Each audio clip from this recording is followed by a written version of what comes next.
Magandang umaga, bansang Pilipinas. Magbobotohan ngayon ng komite kung may probable cause ang impeachment complaint laban kay Chief Justice Maria Lourdes Sereno. Panoorin po natin ang live coverage ng PTV. Sama ko rin si Chairman noon. He was one of the leading prosecutors. So, piliin na lang natin siguro pa doon. Yung iba, kung parami lang, huwag na natin isama. Now, we go to the impeachment of the present Chief Justice. Yan po.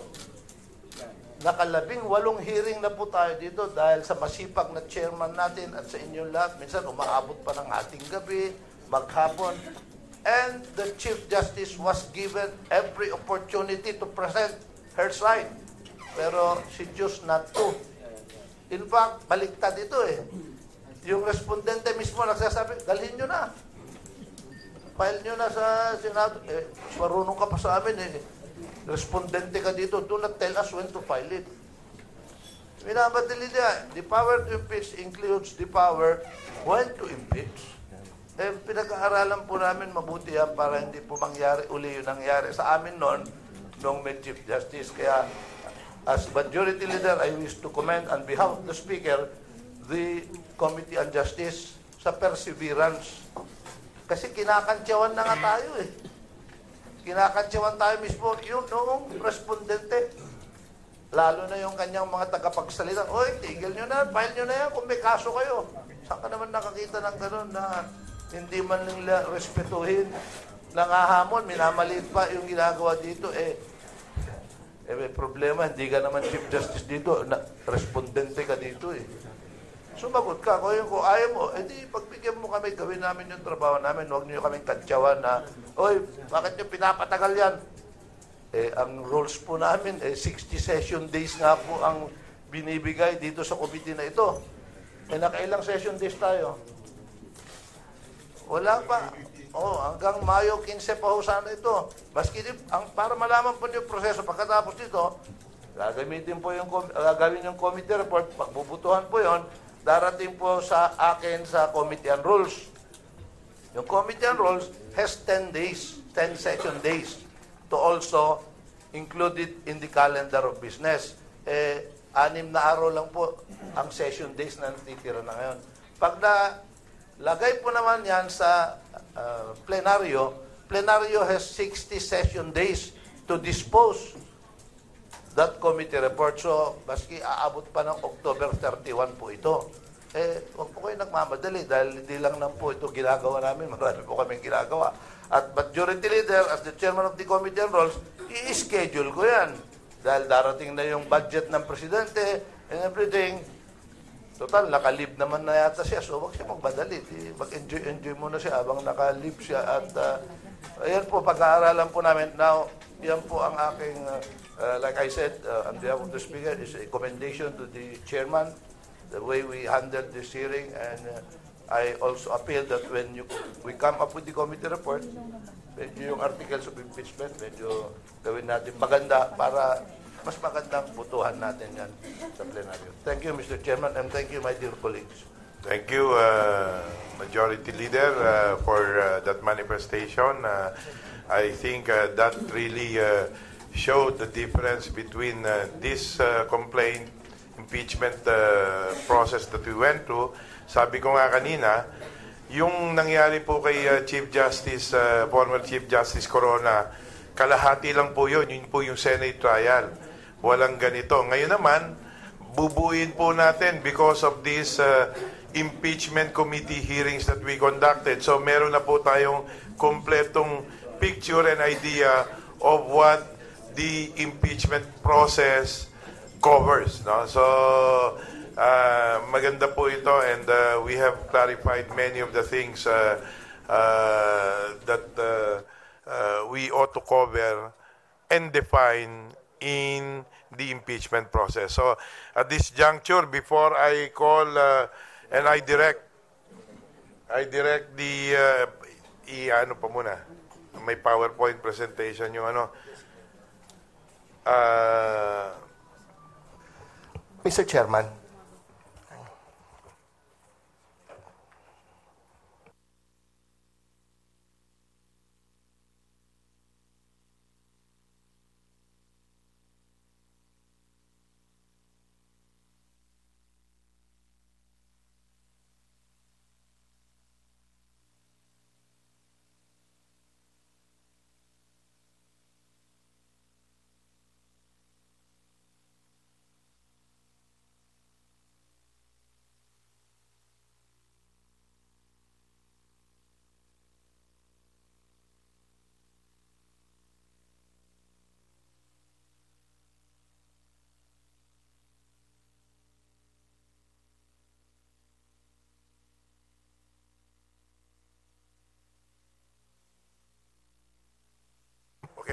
what is the pleasure of Congressman Bondok? Mr. Chairman, kanina po nagsalita ang isang kasamahan natin, si Congressman Anthony Bravo. Nabanggit po niya at napakahalaga ng kanya sinabi. Tatagalogin ko po, mapagkakatiwalaan pa po ba ng sambayanan ang punong mahistrado sa kabila ng mga alegasyon na nabuksan po sa public trial, sabi po niya. Ngayon po, Mr. Chairman, gusto ko lang po para mabuo ang pagkaintindi ng publiko, meron po kasi tayong naging executive session nung nakaraan, kung saan po tinalakay po natin ang tungkol sa psychological exam ng punong mahistrado. Ngayon po, ayon po sa ating mga rules na nandito po, pwede po tayong mag-executive session kung ang national security po ang nakataya sa usapin. Ngayon po, sa aking pag-aaral, meron naman po kasi akong hawak dito ngayon na nakapagbigay ng impormasyon po sa atin, isa pong artikulo sa Manila Times. Sulat po ng isang Jomar Canlas, ang date po ng article ay November 27, 2017. Ang pamagat po nito ay 2 psychiatrists who failed Sereno named.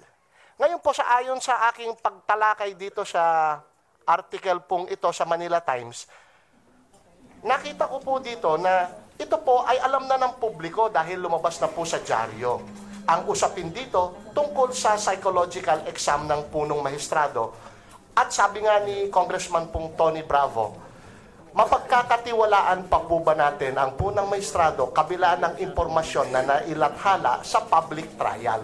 Ito pong usapin na ito ay hindi po alam ng publiko dahil ginawa sa executive session at kung mamarapatin po ng committee, minumungkahi ko po, hindi naman po ito nakakaapekto sa national security at dapat malaman ng lahat ng miyembro bago sila bumoto, Mr. Chairman. So total, nandito naman po sa article at kung kaya po ng ating staff, pwede po ba ang importanteng articles na ito ay flash nila para makita sa publiko. Itong Manila Times article dated November 27 na sulat po ni Jomar Canlas. Ayan po, pinaprepare ko po. Ang nakasaad po dito kasi, ayon sa resulta ng 11-page psychiatric report ng psychiatrists Reyes and Ranoy, kung saan po ang scale ay 1 to 5. Ang grade po, 1, 2, 3, 4, 5. Ang 5 na o grade na 5, ang pinakamababa. Si Chief Justice Sereno, ayon sa article po na ito, ay nakakuha ng rating na 4. Malapit po siya sa bagsak na 5. Hindi naman po nakakaapekto sa national security. Gusto ko po sana ma-share sa mga miyembro kung ano yung natalakay natin sa executive session. At ito naman po kasi ay kasama na sa article na ito.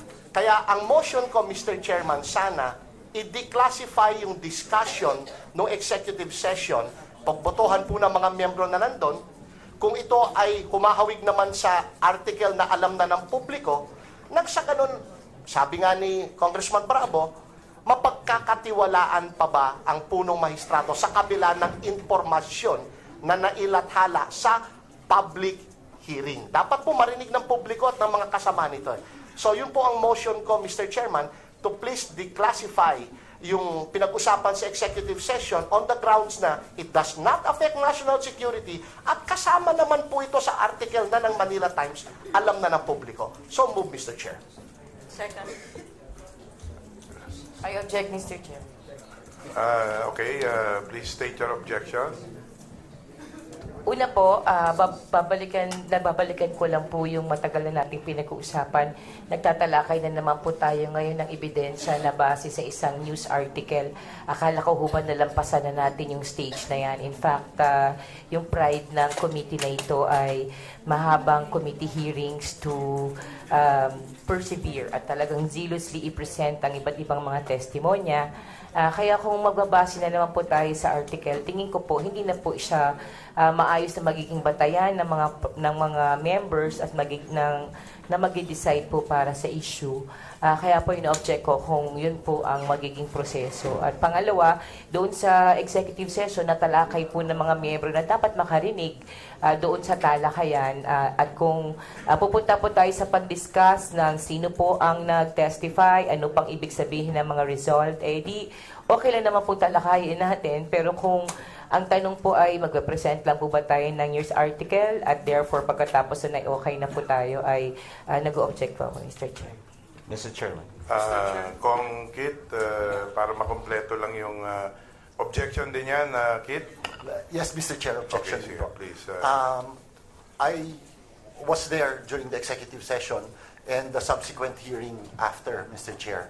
I think I would just like to remind the Honorable Deputy Majority Leader na yung mga pinag-usapan natin after, including after that executive session, and the hearing after, natalakay na po natin yan. In fact, all the members present, if the others who were there with me, including the chairman, pinag-usapan na ho natin itong mga bagay-bagay na to and they were entered into the records. In fact, yung mga points na rineraise ng Deputy Majority Leader ay yung points mismo na na-raise din ng chairman, kaya ho napasok sa testimony yung sinasabi nung si Dr. Tria ba yun? Yung psychiatrist. So, therefore, Mr. Chair, ang tingin ko po, wala na akong bagong mapag-uusapan dito kasi napag-usapan na po natin. Yun lang po, Mr. Chair. Yung motion is to declassify. Yes, Mr. Chair. No? So, kasi classified yon, confidential yon, unless declassified. Exactly, So, Mr. Chair. I don't see any other value for declassifying that okay. data. Congressman Gavin? Thank you, Mr. Chair. What is being moved to declassify is the result of the psychiatric examination, not the one being shown in the presentation that was just an article in a newspaper. Now, as a matter of procedure... Premise lang yan. Parang premise lang yata ni Yes. Kong Rimpi. Yes. And as a matter of procedure, Mr. Chair, testimonies and evidence during the executive session can be made of public upon approval of majority vote of all the members present today. Yeah, that is why there is a motion duly seconded, but there is an objection. And yun na nga, let me just clarify, no? Pagkatapos po nito, pag na-impeach na po after we vote upon it sa plenary, kailangan po natin ng ebidensya pag-akyat po natin sa korte, sa Senate Impeachment Court. And so, if this particular document will remain to be classified, hindi po natin pwedeng gamitin yan.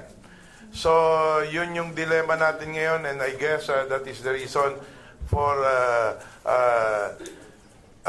Kong Rimpi to move to declassify this because we may, or ako para sa akin, sa tingin ko, baka kailangan natin gamitin ito in proving our case before the Senate Impeachment Court.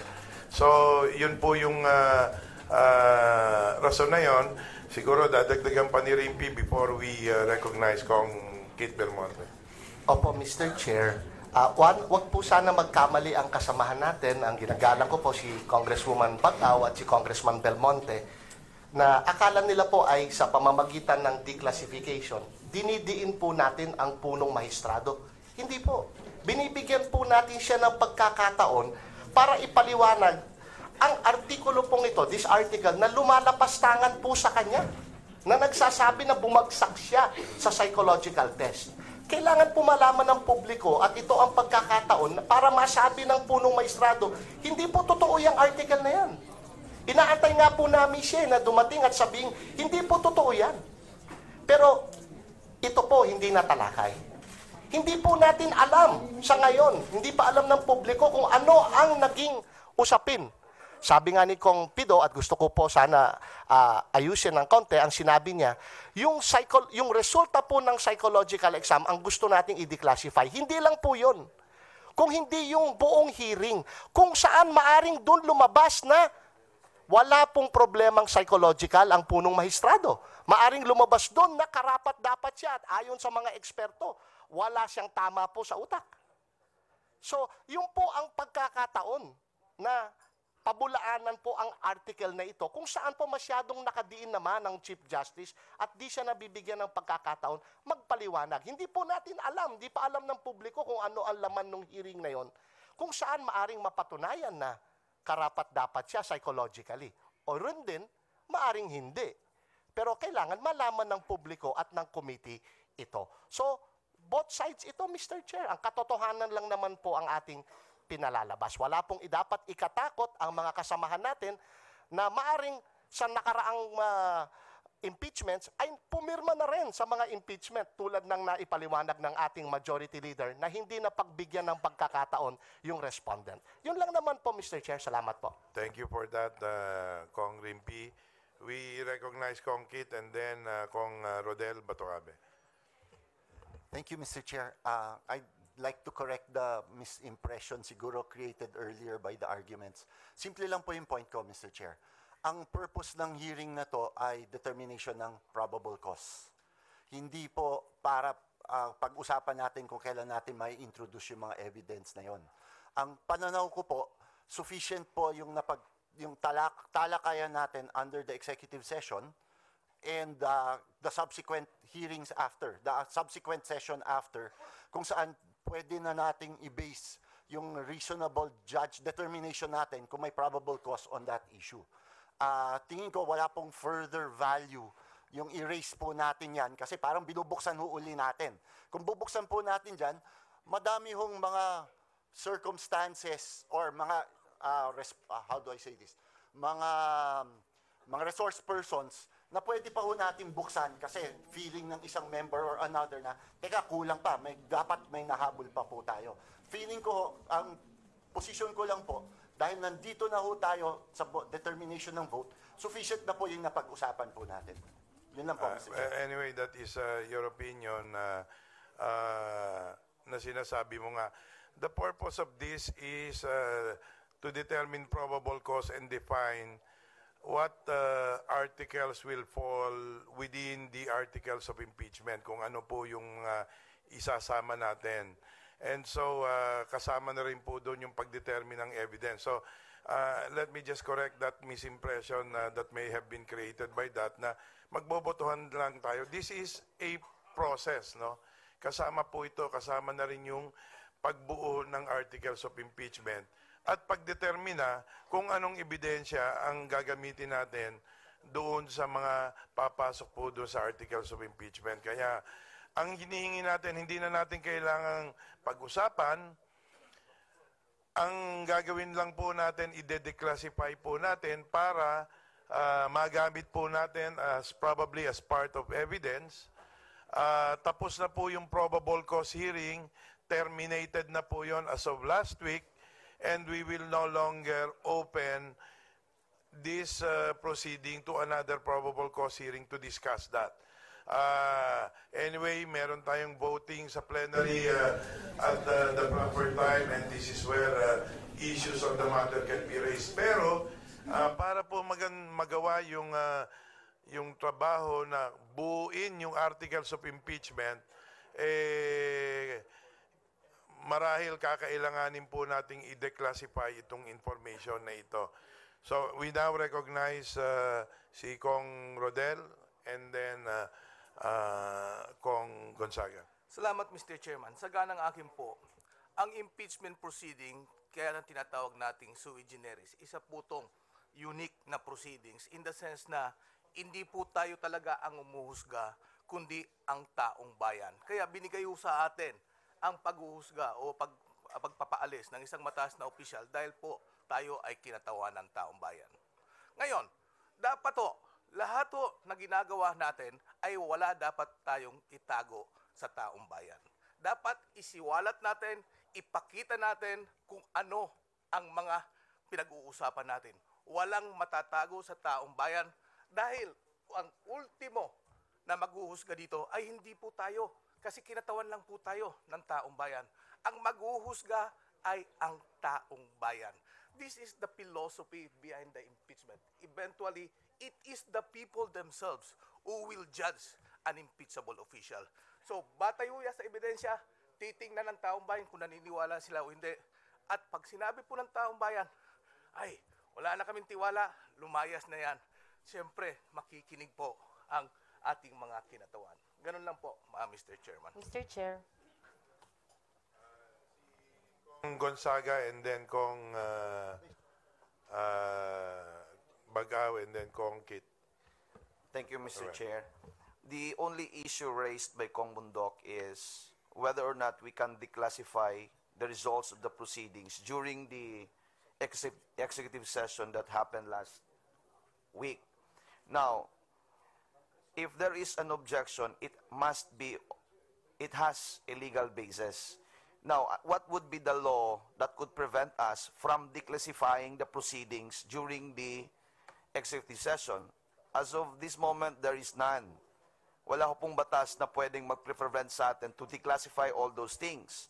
So, with this regard, ang sabi kanina ni Kong Bundok, there are only two reasons preventing us from declassifying. One, if it is against the national interest, and against public and national security and public interest. So this declassification does not involve national security, it does not involve public against public interest. So the objection stands, the objection has no basis at all. So therefore, if we rule on this, we must stand on legal basis.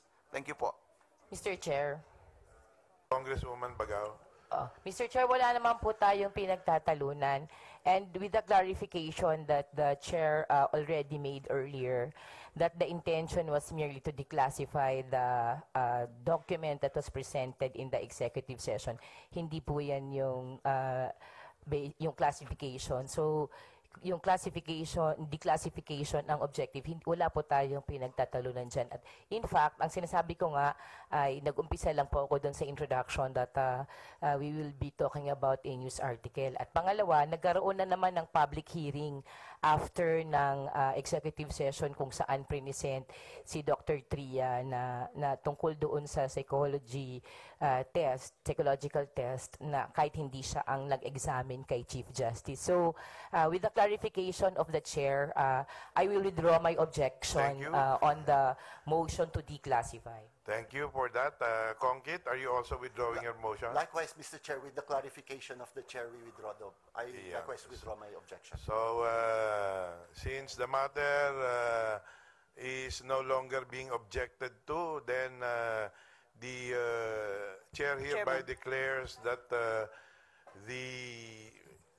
if I may just clarify, the motion is to declassify all of what had been discussed in that executive session. We are not only referring to a document, we are referring to the executive session that we had, which took all of 3 hours, and it covered a range of matters. Just for clarification, Mr. Chair.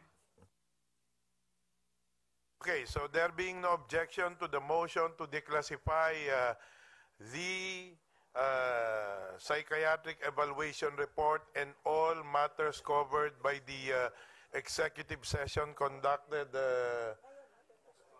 last week, the motion is carried and the information is now declassified.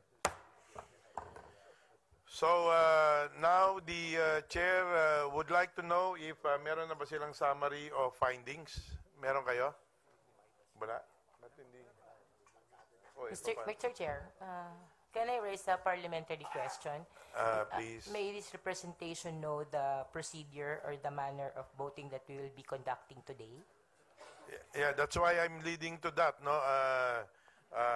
Because the staff, the committee secretariat had already prepared a summary of findings presenting the foregrounds and then the allegation, the answer, and that of the facts established in the course of the 15 probable cause hearings. The Chair would like to know the pleasure of the members, whether you want to go through this one by one or just we will submit this for the body to vote upon probable cause on the basis of this summary of findings. Anyway, we have been here religiously attending the hearings. I think you have sufficient basis to already make your own conclusions and decisions in voting for either probable cause or not or to vote negatively thereon. So, what is the pleasure of the body? Mr. Chair, Please, sige. to Kaka. explain my query earlier, will we be given the opportunity to explain our vote? Not at this time. That will happen when we go to plenary. But at this time, we will just vote on whether this committee finds probable cause, and this is the working document to base it thereon. Of course, plus all your participation during the various committee hearings, the probable cause hearings conducted, I think, for about 15 times. Thank you, Mr. Chair. So I would just like to manifest that this representation with Kong Kit Del Monte filed a manifestation to also explain our position on the issues and allegations that were raised. So we filed a memorandum to this committee, Mr. Chair. Thank you. Okay, so this has been filed already, and so the committee takes note of this memorandum filed by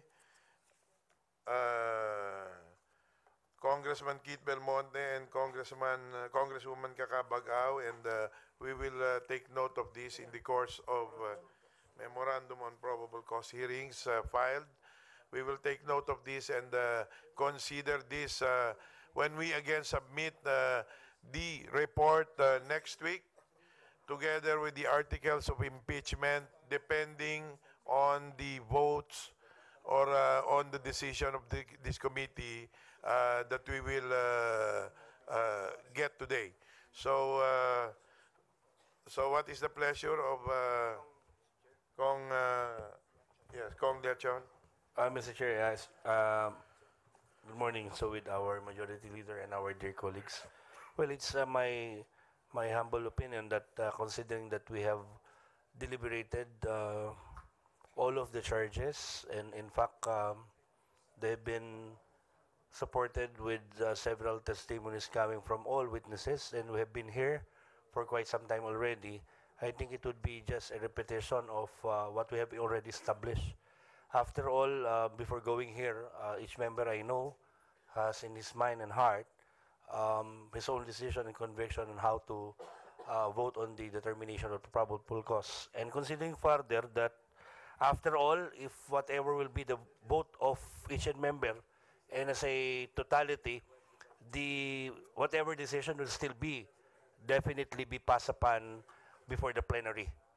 And there again, it will be subject to the scrutiny of each member of the House. So I therefore move, Mr. Chair, that we dispense with the presentation of the findings, and may we therefore go to the meat of the meeting today, or the hearing today, which is for the determination of the probable cause. Thank you, Mr. Chair. Mr. Chairman. Second the motion, Mr. Chair.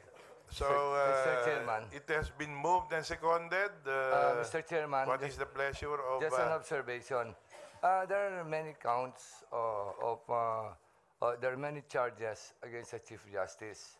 And from my conversations with different members, there are some charges which they seem to agree with each other that it will be dropped. So I think I would suggest that we go one by one, we state one, and then we vote for, and then so that we will know what charges we will make in the impeachment and what not to include in the impeachment. I would suggest that. Point of order, Mr. Chair. Please, Let me just read the rules on Section 8, which governs the rules of procedure in impeachment proceeding. It says, if the committee finds by a vote of the majority of all its members that the probable cause exists on the basis of the evidence adduced before the committee, it shall submit with its report a resolution setting forth the articles of impeachment. Otherwise, the complaint shall be dismissed subject to Section 11 of these rules. It presupposes, Your Honor, that the rules that we will vote in totality, not individual rules. Thank you for that that clarification, and that invokes the rule that we must be guided on. So anyway, there is a motion duly seconded. There is a Mr. manifestation. Chairman, I will just withdraw. Thank you for Considering that. what they read in the rules of business, I will just withdraw my Okay, suggestion, so Mr. Chair. is there? Do I hear any objection? There being none, the committee is now.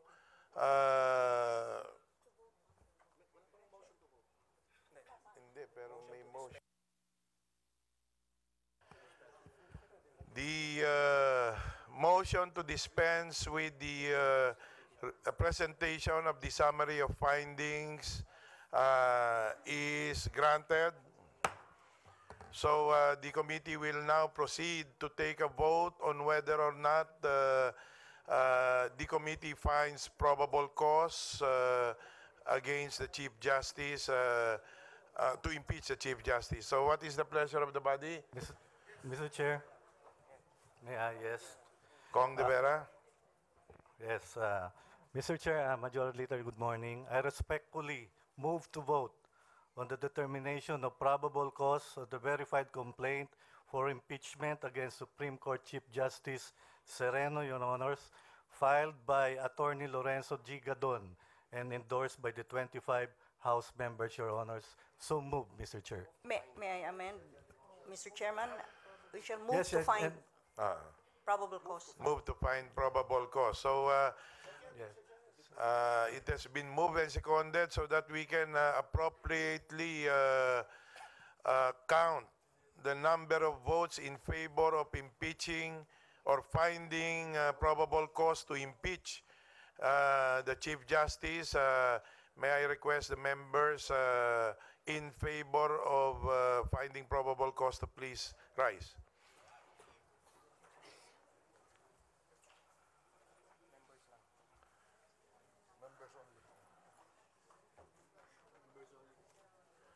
Of course, those voting should only be members and or ex officio members or deputized members.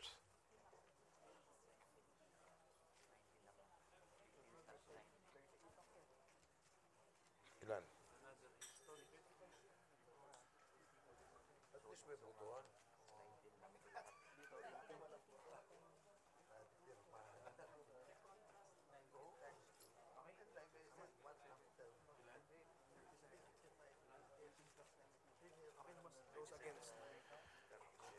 Thank you, ladies and gentlemen. Please take your seats. Those who are against the finding of probable cause to impeach the Chief Justice, please rise. With a vote of 37 against, 2 in favor, and 2 against, this committee finds probable cause to impeach the Chief Justice. Mr. Chairman, yes, Majority Leader. pursuant to our rules, in order that we will have a very thorough committee report, I move that all the vice chairpersons of the committee will be constituted as a small body to draft the committee report. The articles of impeachment. Committee report. Inclusive. Together, including the articles of impeachment. It has been moved and seconded. There being no objection thereto, the vice chairs of all the vice chairs of this impeachment committee and the Justice Committee are hereby constituted as the small body to write the report, including the articles of impeachment.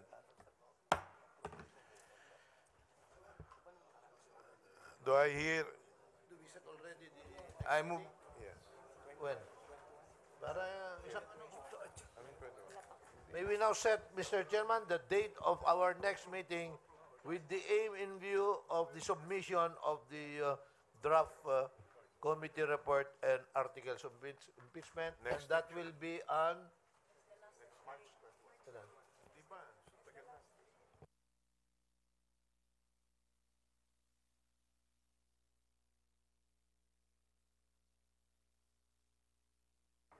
Mr. Chairman, there's a unfinished motion. I think the motion was already rolled to be approved. No, As Vice Chair, I'm asking moving the date of our next meeting when the report Yeah. will be submitted. probably as a preliminary to that, the honorable majority floor leader, as one of the vice chairs, I'm asking the chair whether or not we would be given a timeline or give us a timeline for us to submit the committee report. This is Okay. To submit to the rules. no, to here. Dito. Sa committee. Dito, i-approve natin.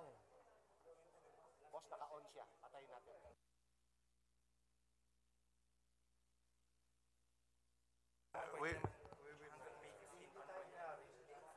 May we suspend the meeting for a few minutes, Mr. Chairman? I move to suspend the... Suspend mo na ta. Hearing is suspended for a few minutes.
Okay.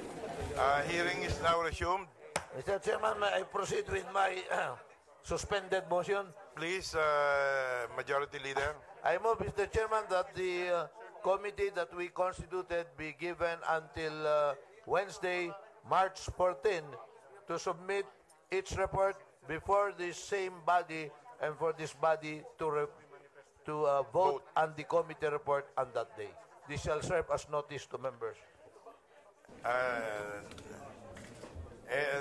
There being a motion duly seconded, the small working body is hereby directed to complete its task of preparing the report, including the articles of impeachment, and present the same to this committee on 14 March, which is a Wednesday, at 9:30 a.m., where we will resume hearing again to vote upon the matter.